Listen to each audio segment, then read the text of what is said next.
asambleísta Héctor Muñoz, asambleísta por Pichincha por Suma. Culpar a esta Asamblea Nacional por la crisis económica y por la situación económica del país y porque subió el riesgo país, más allá de que nos tocó soportar a algunos asambleístas la arremetida del Ejecutivo a través del vicepresidente, sus ministros, etcétera, haciéndonos quedar como irresponsables. Más allá de todo esto, yo creo que la responsabilidad es del Ejecutivo.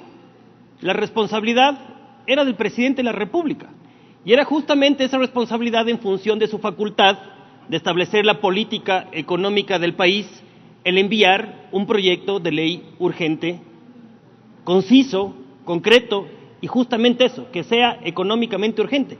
Y no solamente por el tema de la extensión del proyecto, como lo dijeron aquí algunos asambleístas, sino porque nosotros no podíamos permitir que este proyecto entre sin debate, entre por las tranqueras o entre por el Ministerio de la Ley. Creo que un tema de responsabilidad nuestra como asambleístas es por lo menos que aquí en este Parlamento se debatan los temas, lo cual no pasó y efectivamente se dio la negativa a este primer proyecto de ley económico urgente. Otra cosa, si bien es cierto el presidente tiene la facultad para proponer estos proyectos de ley, no quiere decir que él puede disponer. Es justamente en este hemiciclo donde se tiene que debatir, en donde se tiene que argumentar y en donde se tiene que aprobar o no.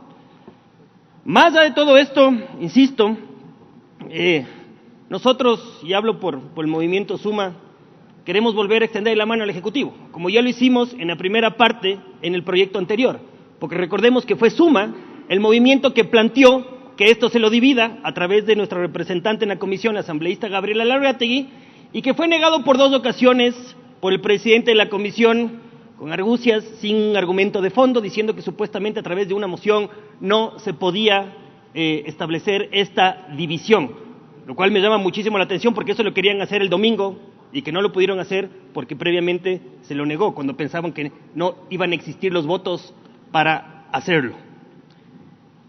¿Y por qué recalco mucho esto del debate? ¿Por qué recalco esto que tiene que ser aquí analizado y aquí profundizado? Porque así justamente es la democracia. Así nosotros tenemos la posibilidad también de proteger a nuestros ciudadanos y además de poder hacer un trabajo legislativo mejorado. Quiero referirme a 3 observaciones puntuales de carácter técnico dentro del proyecto que estamos debatiendo en este momento. La una es respecto a las limitaciones a los créditos. Esto está establecido dentro de la reforma al artículo 10 de la Ley de Régimen Tributario Interno, que está contemplado en el proyecto a partir del artículo 9.1, y que se refiere a esa limitación de la deducción del gasto por intereses pagados por sociedades o personas naturales a partes relacionadas a un 20% de la utilidad neta. Esto es peligroso. Esto eventualmente puede acarrear una obstrucción, esto efectivamente desincentiva, esto complica la colocación de los créditos y sobre todo contradice abiertamente una política de crecimiento.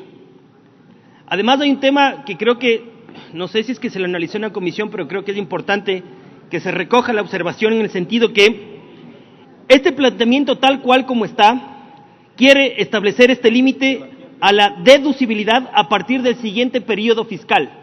Creo que no se están tomando en cuenta que existen ya créditos de esta naturaleza sujetados a la normativa vigente en donde sí eran beneficiados sobre esta deducibilidad. Entonces, eventualmente esto podría acarrear un problema de seguridad jurídica bastante importante.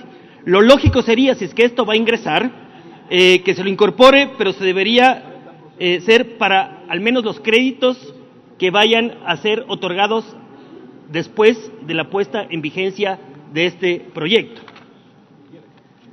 Otro tema importante es sobre la eliminación de la exoneración de dividendos distribuidos a favor de las sociedades extranjeras o personas naturales no residentes en el Ecuador.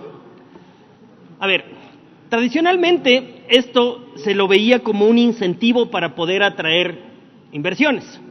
Sin embargo, en este país, como se hacen reformas tributarias cada año y no se sabe cuáles son las reglas de juego con las que tienen que jugar los inversionistas, esto no es, digamos, demasiado atractivo para los mercados internacionales.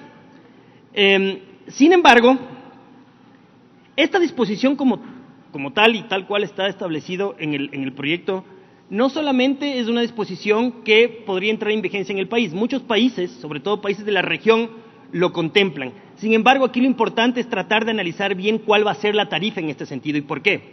Recordemos que en el país, digamos, en actualidad,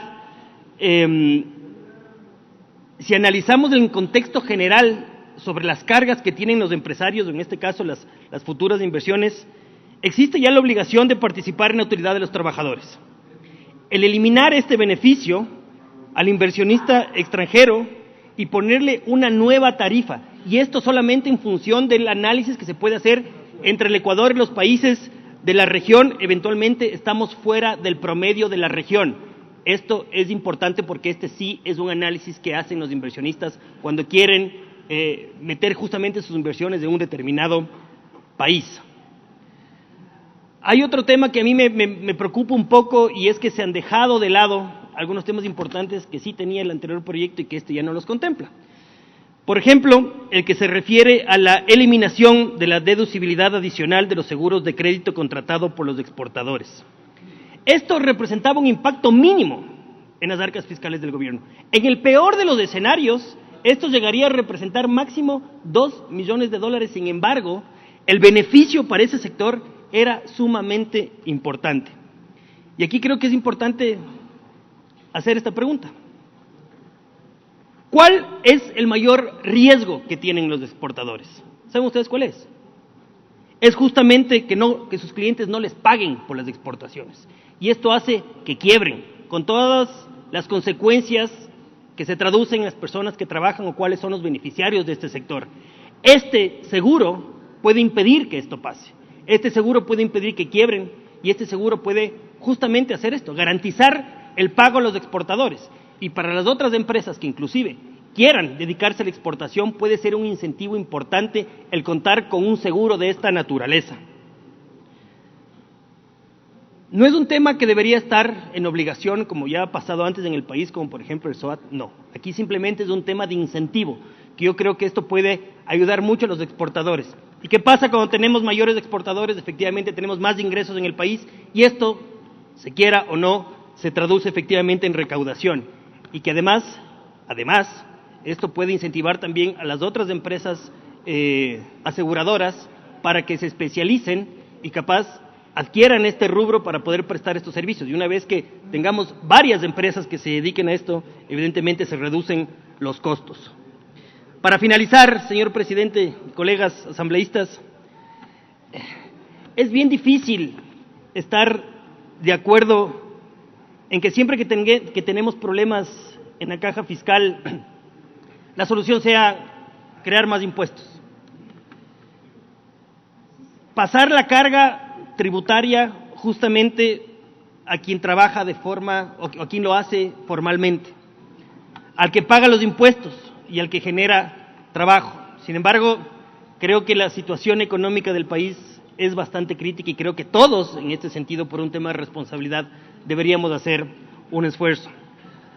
Soy una persona convencida en que es importante, de nuevo, el debate, el diálogo. Creo en la democracia y es justamente eso lo que nos puede, en este caso en particular, ayudar a que todas las observaciones que sean responsables, que sean profesionales y que sean en bien del país puedan ser acogidas para sacar un mejor producto legislativo. Muchas gracias, presidente. Tiene la palabra el asambleísta Freddy Alarcón. Teníamos allí la intervención